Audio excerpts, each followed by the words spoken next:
Opa, bom dia, boa tarde, boa noite, caros telespectadores. Eu sou o Caio e nesse vídeo vamos falar um pouco sobre a rede IPv4 e IPv6. Você deve estar se perguntando o que é isso? E é uma boa pergunta. Eu também me perguntaria isso, porque é algo meio complicado. Entretanto, é um assunto muito tocado na atualidade, que ele é basicamente algo que conecta os computadores e os permite acessar a internet. Mas, para entender mais, vamos ter que ir um pouco mais a fundo. Então vem comigo. Agora falando um pouco sobre o IPv4. O que é a rede IPv4? Ele é um formato de endereço padrão que permite que todos os computadores na internet se comuniquem entre si. É tipo um carteiro que ele entrega os pacotes de um computador para o outro. E ele é descrito como uma sequência de dígitos de 32 bits e é composto por 4 números, cada um deles variando entre 0 e 255, dando um alcance de até 256 números.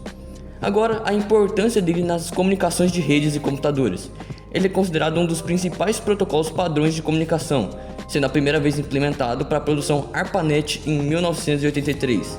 E ele ainda roteia a maior parte do tráfego da internet até os dias atuais.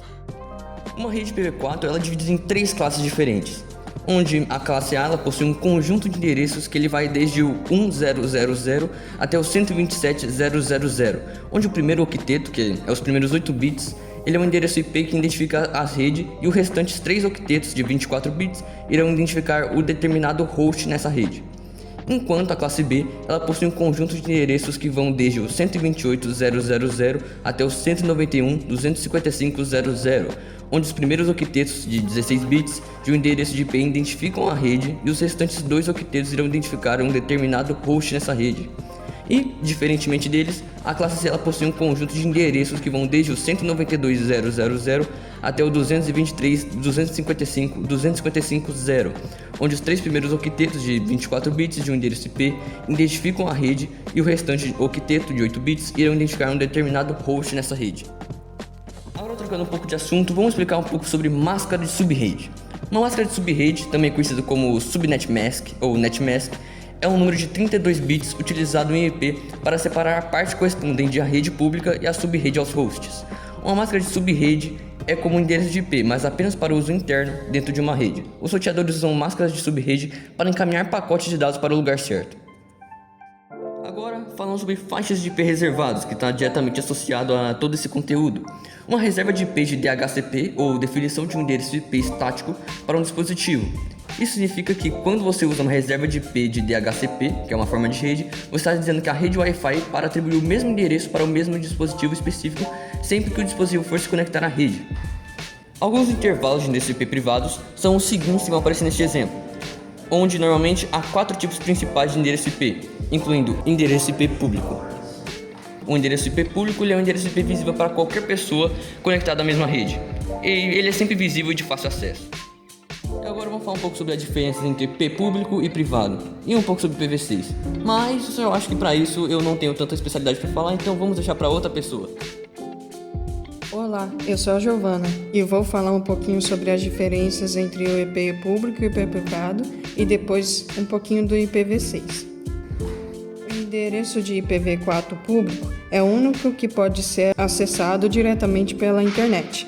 É atribuído a dispositivos como servidores web, roteadores ou computadores, para que possam ser identificados e acessíveis na rede global. Esses endereços são fornecidos pelos provedores de internet e são registrados publicamente nos registros de endereço de IP. Agora falando um pouquinho do IP privado. Destinados ao uso de redes locais privadas, como domésticas ou empresariais, não podem ser acessadas diretamente pela internet. Utilizados para identificar dispositivos dentro de uma rede local. Normalmente são traduzidos em um único endereço IPv4 público através do NAT para acessar a internet, devido às faixas específicas como o modelo apresentado. Agora eu vou falar um pouquinho do IPv6. O protocolo IPv6 foi criado não só para resolver problemas de quantidade de endereços disponíveis, mas também para oferecer novos serviços e benefícios que não existem no IPv4 ou que não eram utilizados de forma organizada. O tamanho do endereço IPv6 é de 128 bits. A representação do endereço IPv6 é de 8x separado por 2 pontos. em que cada x é o valor hexadecimal das 8 partes de 16 bits do endereço. Um endereço IPv6 é representado como 8 grupos de 4 dígitos hexadecimais. Os grupos são separados por 2 pontos. Um exemplo de endereço IPv6 é como o modelo apresentado. Nossa, realmente foi muito aprendizado ao longo desse vídeo, mas... Ô pessoal, eu tô de volta, mas infelizmente eu acho que é pra encerrar o vídeo. A gente aprendeu bastante sobre a rede IPv4 e IPv6, e eu acho que pra esse vídeo é tudo. Porém, eu acho que vale a pena recapitular um pouco do que a gente aprendeu, não é mesmo? Então, vamos nessa! Falando um pouco do IPv4, ele é um formato de endereço online que permite os computadores se comunicarem entre si. Enquanto máscaras de subrede, elas são utilizadas por roteadores para encaminhar os usuários para o caminho solicitado. E, por outro lado, faixas de IP reservados, elas solicitam um roteador que ele atribua sempre o mesmo IP para o usuário sempre que ele se conecte. E, enquanto a diferença entre um IP privado e um IP público é que o IP privado apenas pessoas selecionadas podem ver ou entrar na rede, enquanto o público qualquer um pode ver ou entrar na rede. E, para finalizar, o IPv6 ele foi criado para solucionar os problemas de falta de números de IP e trazer algumas otimizações a funções do IPv4, que já não estava mais suprindo o que a internet precisava.